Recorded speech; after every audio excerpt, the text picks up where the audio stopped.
No, že nekajkrat smo iz Vseslovenskega združenja malih delničarjev opozarjali, da je to, kar se dogaja pri upravljanju enega najpomembnejših gospodarskih sistemov finančne institucije, kot je Nova kreditna banka Maribor, za Republiko Slovenijo, posebej pa za regijo, nezaslišano. Tokrat sem moral podati celo primerjavo, da ni jasno, ali živimo v Butalah, ali živimo v Republiki Sloveniji, ali nemara celo to pomeni ena in isto, vsaj kar se tiče upravljanja in pristopov k temu, kako se ravna z tako občutljivim sistemom, kot je banka, ki je odvisna predvsem od zaupanja ne samo delničarjev, seveda tudi investitorjev sicer, predvsem pa od varčevalcev. Današnja skupščina je seveda pokazala razpoloženje do dela nadzornikov, ki pa ga sami ocenjujemo vseeno kot kvalitetno, strokovno, neodvisno in apolitično. Današnja menjava popolnoma celotnega nadzornega sveta in hkrati prerekanje tistih, ki so pristojni za to, na eni strani predstavnika Ministrstva za finance, na drugi strani Agencije za upravljanje kapitalskih naložb, potem pa Slovenske odškodninske družbe in kapitalske družbe,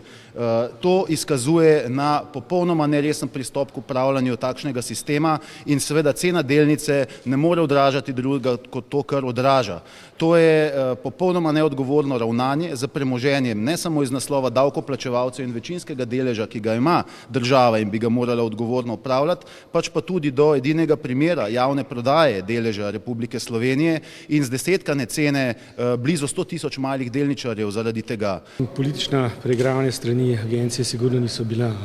Mi smo samo izrazili naše obžalovanje,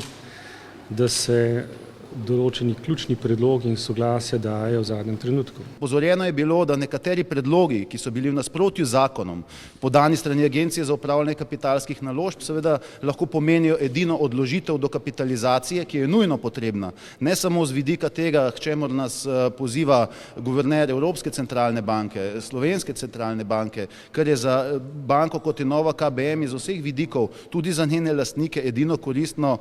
in primerno potrebno, da se na ta način ravna, sprejema odločitve, predlaga strani tistih, ki so za to najbolj poklicani, tako neodgovorne, nedodelane, neutemeljene, neprimerne sklepe, vključno z predlogom, kot je bil podan zopet na sami skupščini, vezano na menjavo celotnega nadzornega sveta, kjer manjšinski delničarji zopet nimajo možnosti predstavnika, ne glede na svojo prisotnost v lastniški strukturi in pretekle dogodke, tudi tožbo, ki smo jo s tem v zvezi pred 5 leti sprožili, ravno v zvezi z vprašanjem skladnosti z zakonom o bančništvu, ki je pri tem pomemben, ko gre za izbor kandidatov za člane nadzornih svetov, kaže na to, da se žal še vedno ali za tem skriva interes, da se dejansko to banko demontira, ali pa na drugi strani seveda omogoči nekomu, da bo vstopil po res mizerni ceni v njo kot lastnik v tako pomemben finančni sistem, ker ima tudi za celotno gospodarsko okolje lahko sila pomembne učinke, ali pa na drugi strani za popolno nepoznavanje in ignoranco. Današnja bančna kriza nas je naučila, da ni vseeno, kdo je nadzornik.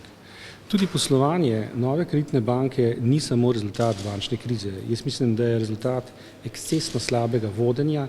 in pa upravljanje banke, ki je verjetno ravno v tem primeru dosegla enega od svojih najnižjih točk po letu 2091. Vsa ta ravnanja ne moremo več pripisati naključju, niti ne nevednosti ali neznanju. Torej, da se s takšnimi odločitvami, s takšno demonstracijo na najbolj eminentnem dogodku v celem letu, torej skupščini družbe, na ta način prerekajo za samo govornico predstavniki, ki bi morali znati dogovorno, konstruktivno upravljati s to naložbo, kjer je Republika Slovenija največji lastnik, je seveda jasen pokazatelj, da gremo v smeri, ki ne pomeni dobrih možnosti za strateške partnerje, investitorje in ki ne pomeni dobre popotnice za ceno delnice.